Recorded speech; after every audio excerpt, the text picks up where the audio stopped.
And so if you reason the matter, if all these countries right now don't they adopt them, El Salvador don't make them, they don't even make them their legal tender, waiting exactly they happen to Africa, are we adopting it as a continent? Now why I bring man we say understand a lot for the crypto finance space. Now the founder of OBX Finance and Inget Exchange, where they trade cryptocurrencies and trade all of that. You will understand a lot based on their numbers and the statistics based on using Africa as a case study. You're very much welcome, Mr. Jerome Ikechukwu. Thank you, Frank. Thank you, Frank. Okay, so what exactly they happen? We don't hear different statements from different countries. Countries where we say they in Sena climbs, the likes of Russia. Russia don't adopt them because they don't say we are into the digital space, and if we don't get into the digital space, nothing way if you do. You know, if you change, you just have to adopt with. You just have to adapt with change. Do you think Africa is going towards the right direction? Recently, day before yesterday, Kenya come out, they talk, say, okay, they won't also adopt cryptocurrency. But Nigeria right now, based on the matter we say we don't get in the past, they get some people talk say they ban them, they no ban them, but they talk say make financial institutions where they highly regulated, no play in that space. What do you think is the way forward for Africa as regards adoption of cryptocurrencies? Okay, for countries like Kenya they do very well because Kenya to come out and then say they want adopt cryptocurrency. Yeah, like that means they put technology first, they put innovation first. But not be the first time we see issues like this for Nigeria because any issue, any matter where they Nigeria, they always put politics first. You know, they want to put politics first, and then. So what we see, we say CBN and other institutions, they already put in politics first. You know, telling institutions not to may they not partake for cryptocurrency, which affect a large many of these crypto exchanges. You know, when the CBN circular been go around. Okay. So I think CBN, you know, and then not just CBN, our senators, our legislators, guys put their foot inside the matter, you know, investigate how this thing take the happen, how other countries take the happen. Like waiting be really the technology and what waiting this thing gets to offer, how does it make it better? The guys, you know, call all these people where they create products, you know, people that have products that users don't they use already, you know, when they talk about cryptocurrency, then begin to ask them questions, you know, they question them, maybe they know what the guys talk, and then they themselves go take them, go study them, and then come out and bring policies that will enable users get into it safe. At the end of the day, the matter be say people they able to use this new technology and they are safe, and then nobody go talk say I put my money for this one and they scam me and put my money for this one they scam me. But when CBN go come out, you know, talk say make banks and then other, you know, financial institutions no partake at all. It's you know they're good at all. Some people don't come out, don't talk, say, na blessing in disguise, because psychologically, if I tell you don't think about the yellow elephant, the next thing you're thinking about is the yellow elephant. And so when you ban something, meaning they call attention towards that thing where you ban. Look at drug dealers, all these drug cartels where we get around the world.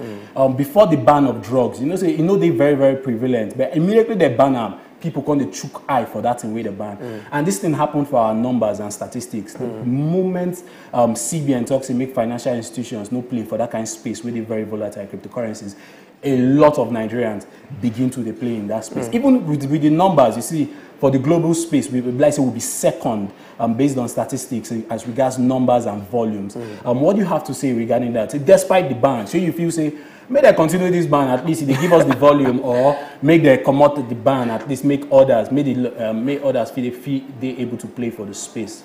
I agree with you, Frank. Since CBN come out talks and make banks and financial institutions, there have been a lot of attention. A lot of attention don't they come. More users don't they come. More investors are looking into African market. Because the truth be said, since last year when CBN released that policy, you know, that circular, adoption about cryptocurrency in Nigeria has grown more than 12,000%. Like the number don't increase very well. You know, people who get exchanges, they see volume. People who get exchanges, they see interest, they see people. That means not the will of the people. Because what CBN do, we say they carry the whole matter, put them on top chat.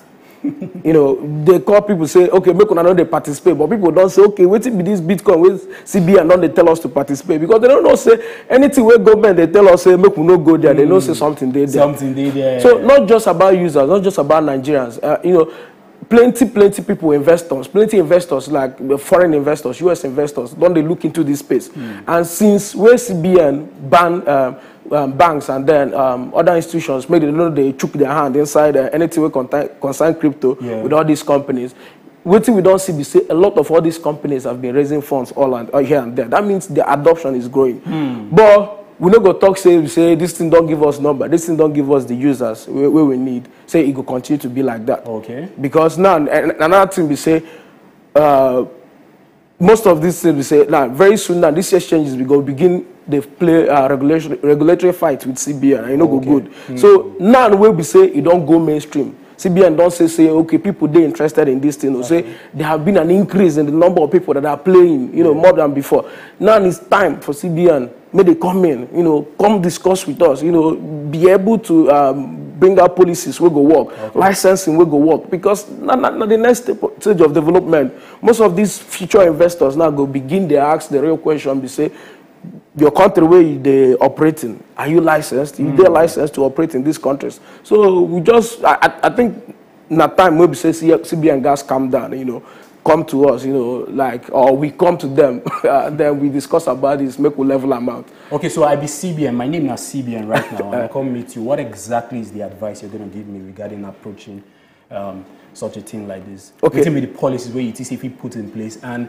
the term cryptocurrency is generally in an open ledger and not decentralized. Nobody runs it. Nobody runs it. So how do you think there will be a regulation that will be able to checkmate all the operations on the blockchain?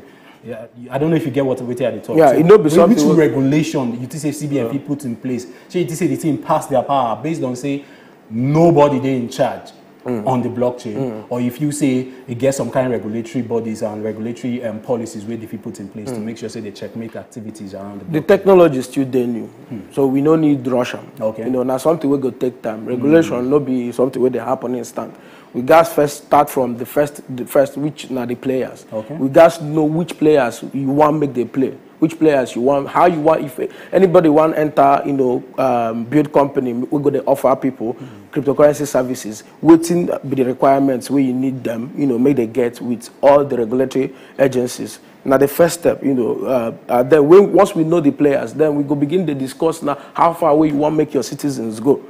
How to what extent you don't start talking about limits and so many other things. But first of all, now to understand which players you want make they continue to play in this space and waiting the minimum requirements where you need to make those players. So that place where the conversation go start. Okay. Because many people don't understand already what this crypto mean. Many people, they're very popular. You go to the streets, talk them.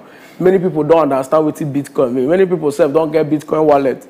They want they gather them small. Okay. So you just understand like which players you trust, and then license these players, and then within the span of 5 years, 10 years, you can develop, and then you go keep on the reform a very good regulatory framework will go work for everybody. Okay, so they said the road to hell is paved with assumptions. You assume, say many people understand, but my brother, as much as many people understand, we also get many people who don't understand.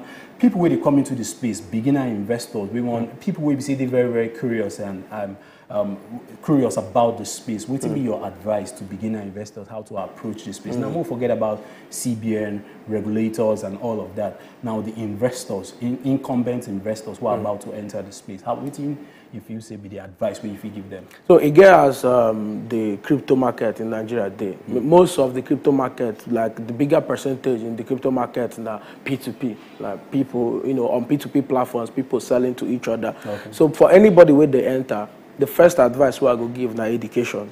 Cryptocurrencies are highly risky stuff. When you play around, when you play with them, So now education, they are very good platforms that are we don't make them say their daily duty now to educate Nigerians about this issue. Will be cryptocurrency. Yeah. People like Daba, Daba.school, and then lots of them. So first of all, now the education where you need, where you don't understand. Waiting be this Bitcoin or waiting be this Ethereum where you want to put your money or where you want to start the hedge against for people that are looking for hedge against inflation. Okay. Now you go there and say, okay, I don't understand that my fee now. Now to now look for exchange, we go help you enter. Now something where we say our exchange, you know, OBX with us. I understand you. Now you don't talk basically. In just 3 sentences, what are your top 3 cryptocurrencies for the year 2022? It's always Bitcoin, number 1. Okay, number 2? Number 2, people should look at Ethereum. Okay, number 3? Number 3, maybe look out for our token in the future. All right, so thank you very much. You don't hear from Mr. Jerome Ikechukwu. You don't explain a lot where you need to understand about cryptocurrency adoption for inside Africa. My name is Fagbo Frank, and if you catch me across all social media platforms at Fagbo Frank. If you also catch Mr. Jerome Ikechukwu, where do you reach out to you for social media? Any social media, Twitter, Instagram. What's your handle? Okay, IK_Paylog. All right, at IK_Paylog. My name is Fagbo Frank. No go anywhere because the Good Morning Naija show continues.